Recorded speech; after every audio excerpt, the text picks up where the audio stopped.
E aconteceu depois de dias, que no tempo da colheita do trigo, Sansão visitou a sua mulher com um cabrito, dizendo: entrarei a minha mulher à câmara. Mas o pai dela não o deixou entrar. E disse o pai dela: persuadi-me que aborrecias, e dei-a a teu companheiro. Mas sua irmã menor não é mais bela que ela? Toma-a, pois, em seu lugar. E Sansão lhes respondeu: eu serei sem culpa esta vez para com os filisteus, se mal lhes fizer. E foi Sansão e agarrou 300 raposas, e tomando tochas, e segurando aquelas pelas caudas, pôs entre cada duas caudas uma tocha. Depois, acendendo as tochas, lançou as raposas nas plantações dos filisteus, e queimou pilhas de cereais nos pés, e vinhas e olivais. E disseram os filisteus: quem fez isto? E foi-lhes dito: Sansão, o genro do Timnateu, porque ele tirou sua mulher e a deu a seu companheiro. E vieram os filisteus, e queimaram a fogo a ela e a seu pai. Então Sansão lhes disse: assim o havíeis de fazer? Mas eu me vingarei de vós, e depois cessarei. E feriu-os perna e coxa com grande mortandade, e desceu, e ficou na caverna da penha de Etã. E os filisteus subiram e puseram acampamento em Judá, e estenderam-se por Leí. E os homens de Judá lhes disseram: por que subistes contra nós? E eles responderam: a prender a Sansão subimos, para fazer-lhe como ele nos fez. E vieram 3.000 homens de Judá à caverna da penha de Etã, e disseram a Sansão: não sabes tu que os filisteus dominam sobre nós? Por que nos fizeste isto? E ele lhes respondeu: eu lhes fiz como eles me fizeram. Eles então lhe disseram: nós viemos para prender-te e entregar-te em mão dos filisteus. E Sansão lhes respondeu: jurai-me que vós não me matareis. E eles lhe responderam, dizendo: não, somente te prenderemos, e te entregaremos em suas mãos, mas não te mataremos. Então lhe ataram com 2 cordas novas, e fizeram-lhe vir da penha. E assim que veio até Leí, os filisteus lhe saíram a receber com gritos de vitória, e o Espírito do Senhor caiu sobre ele, e as cordas que estavam em seus braços se tornaram como linho queimado com fogo, e as amarras se caíram de suas mãos, e achando uma queixada de asno fresca, estendeu a mão e tomou-a, e feriu com ela 1.000 homens. Então Sansão disse: com a queixada de um asno, um amontoado, 2 amontoados, com a queixada de um asno feri 1.000 homens. E acabando de falar, lançou de sua mão a queixada, e chamou aquele lugar Ramate-Leí. Sansão estava com muita sede e clamou ao Senhor: deixe pela mão de teu servo esta grande vitória. Morrerei eu agora de sede para cair nas mãos dos incircuncisos? Então quebrou Deus uma cavidade em Leí, e saíram dali águas, e bebeu, e recuperou seu espírito, e reanimou-se. Portanto chamou seu nome daquele lugar, em Acoré, o qual é em Leí, até hoje, e julgou a Israel nos dias dos filisteus 20 anos. E foi Sansão a Gaza, e viu ali uma mulher prostituta, e se deitou com ela. E foi dito aos de Gaza: Sansão veio aqui. E cercaram-no, e puseram-lhe espias toda aquela noite à porta da cidade, e estiveram calados toda aquela noite, dizendo: até a luz da manhã, então o mataremos. Mas Sansão dormiu até a meia-noite, e à meia-noite se levantou, e tomando as portas da cidade com seus 2 pilares e seu ferrolho, lançou-as ao ombro, e foi-se, e subiu-se com elas ao cume do monte que está diante de Hebrom. Depois disto aconteceu que se apaixonou por uma mulher no vale de Soreque, a qual se chamava Dalila. E vieram a ela os príncipes dos filisteus, e disseram-lhe: enganam e sabem que consiste sua grande força, e como poderíamos vencer, para que o amarremos e o atormentemos, e cada um de nós te dará 1.100 siclos de prata.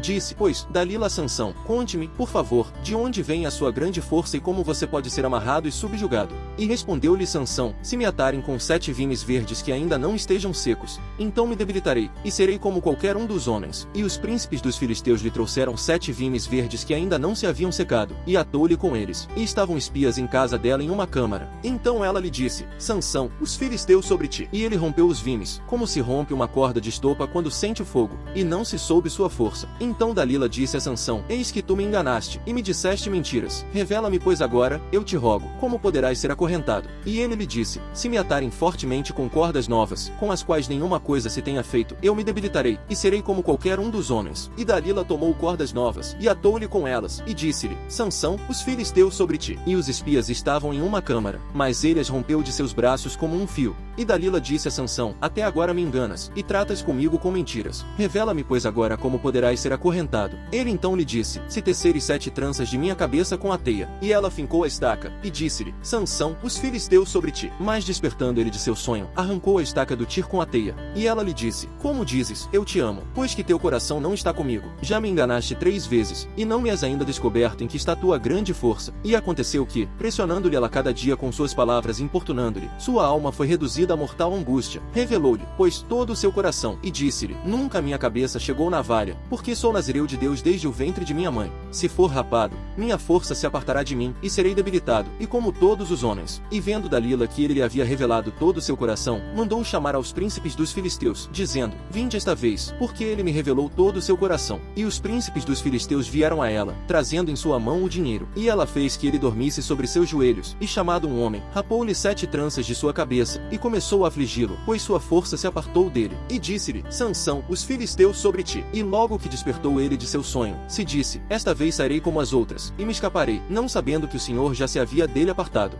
Os filisteus o prenderam, furaram os seus olhos e o levaram para Gaza. Prenderam-no com algemas de bronze, e o puseram a girar um moinho na prisão. E o cabelo de sua cabeça começou a crescer, depois que foi rapado. Então os príncipes dos filisteus se juntaram para oferecer sacrifício a Dagom seu Deus, e para alegrar-se, e disseram: Nosso Deus entregou em nossas mãos a Sansão nosso inimigo. E vendo o povo, louvaram a seu Deus, dizendo: Nosso Deus entregou em nossas mãos a nosso inimigo, e ao destruidor de nossa terra, o qual havia matado a muitos de nós. E aconteceu que, indo-se alegrando o coração deles, disseram: Chamai a Sansão, para que divirta diante de nós. E chamaram a Sansão do cárcere, e fazia de joguete diante deles, e puseram-no entre as colunas. E Sansão disse ao jovem que o guiava pela mão: Aproxima-me, e faz-me segurar as colunas sobre que se sustenta a casa, para que me apoie sobre elas. E a casa estava cheia de homens e mulheres, e todos os príncipes dos filisteus estavam ali, e no alto piso havia como 3.000 homens e mulheres, que estavam olhando o escárnio de Sansão. Então clamou Sansão ao Senhor, e disse: Senhor Deus, lembra-te agora de mim, e esforça-me, te rogo, somente esta vez, ó Deus, para que de uma vez tome vingança dos filisteus, por meus 2 olhos. Agarrou logo Sansão as 2 colunas do meio sobre as quais se sustentava a casa, e apoiou-se nelas, a uma com a direita, e a outra com a esquerda. E disse Sansão: Morra eu com os filisteus. E apoiando com força, caiu a casa sobre os príncipes, e sobre todo aquele povo que estava nela. E foram muitos mais os que deles matou morrendo, que os que havia matado em sua vida.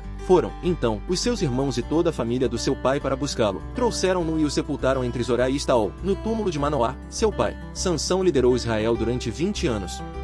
E no 3º dia houve um casamento em Caná da Galileia, e a mãe de Jesus estava ali. E também Jesus foi convidado com seus discípulos ao casamento. E tendo faltado vinho, a mãe de Jesus lhe disse: Não tem vinho. Jesus lhe disse: O que eu tenho contigo, mulher? A minha hora ainda não chegou. Sua mãe disse aos serventes: Fazei tudo quanto ele vos disser. E estavam ali postos 6 vasos de pedra, conforme a purificação dos judeus. Em cada uma cabiam 2 ou 3 metretas. Disse-lhe Jesus: Enchei estes vasos com água. E encheram-nas até em cima. E disse-lhes: Agora tirai, e a levai ao mestre de cerimônia. Então levaram. E quando o mestre de cerimônia experimentou a água feita vinho sem saber de onde era, porém os serventes que haviam tirado a água sabiam, o mestre de cerimônia chamou o noivo, e disse-lhe: Todos põem primeiro o vinho bom, e quando os convidados já estão bêbados, então se dá o pior, porém tu guardaste o bom vinho até agora. Este princípio de sinais Jesus fez em Caná da Galileia, e manifestou sua glória, e seus discípulos creram nele. Depois disto desceu a Cafarnaum, ele e sua mãe, seus irmãos, e seus discípulos, e ficaram ali não muitos dias. E estava perto a Páscoa dos judeus, e Jesus subiu a Jerusalém, e achou no templo os que vendiam bois, ovelhas, e pombas, e os cambistas sentados, e tendo feito um açoite com cordas, lançou todos para fora do templo, assim como as ovelhas, e os bois, espalhou o dinheiro dos cambistas, e virou as mesas. E aos que vendiam pombas, disse: Tirai isto daqui, e não torneis a casa de meu pai uma casa de comércio. E lembraram-se seus discípulos que está escrito: O zelo de tua casa me tem me devorado. Responderam, pois, os judeus, e disseram-lhe: Que sinal nos mostras de que fazes estas coisas? Respondeu Jesus, e disse-lhes: Derrubai este templo, e em 3 dias o levantarei. Os judeus, pois, disseram: Durante 46 anos este templo foi edificado, e tu levantarás tu em 3 dias? Porém ele falava do templo de seu corpo. Portanto, quando ressuscitou dos mortos, seus discípulos se lembraram que ele lhes tinha dito isto, e creram na Escritura, e na palavra que Jesus tinha lhes dito. E estando ele em Jerusalém pela Páscoa, na festa, muitos creram em seu nome, ao verem os sinais que ele fazia.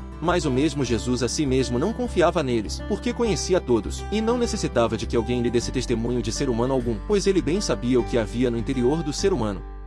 Salmo de Davi. Louva ao Senhor, ó alma minha, e que todo o meu interior louve ao seu santo nome. Louva ao Senhor, ó alma minha, e não te esqueças de nenhum dos benefícios dele, que perdoa todas as tuas perversidades, e te sara de todas as tuas enfermidades, que resgata a tua vida da perdição, que te coroa com bondade e misericórdia, que farta a tua boca de coisas boas, e tua juventude é renovada como a águia. O Senhor faz justiça e juízos a todos os oprimidos. Ele fez Moisés conhecer seus caminhos, e os filhos de Israel conhecerem as obras dele. Misericordioso e piedoso é o Senhor, que demora para se irar, e é grande em bondade. Ele não reclamará perpetuamente, nem manterá sua ira para sempre. Ele não nos trata conforme nossos pecados, nem nos retribui conforme nossas perversidades. Porque, assim como os céus estão bem mais elevados que a terra, assim também prevalece a bondade dele sobre aqueles que o temem. Assim como o Oriente está longe do Ocidente, assim também ele tira para longe de nós nossas transgressões. Assim como um pai se compadece dos filhos, assim também o Senhor se compadece daqueles que o temem. Porque ele sabe como fomos formados, ele se lembra de que somos pó. Os dias dias do homem são como a erva, como a flor do campo, assim ele floresce, mas quando o vento passa por ele, logo perece, e seu lugar deixa de ser conhecido. Porém a bondade do Senhor continua de eternidade em eternidade sobre os que o temem, e a justiça dele está sobre os filhos de seus filhos, sobre os que guardam o seu pacto dele, e sobre os que se lembram dos mandamentos dele, para os praticarem. O Senhor firmou o seu trono nos céus, e seu reino domina sobre tudo. Bendizei ao Senhor, ó anjos dele, vós, fortes valentes, que guardais sua palavra, ao ouvirem a voz de sua palavra. Bendizei ao Senhor todos os seus exércitos, vós que servis a ele, que fazeis o que lhe agrada. Bendizei ao Senhor todas as suas obras, em todos os lugares de seu domínio. Louva, alma minha, ao Senhor. Quem se ira rapidamente faz loucuras, e o homem de maus pensamentos será odiado. Os ingênuos herdarão a tolice, mas os prudentes serão coroados com conhecimento. Os maus se inclinarão perante a face dos bons, e os perversos diante das portas do justo.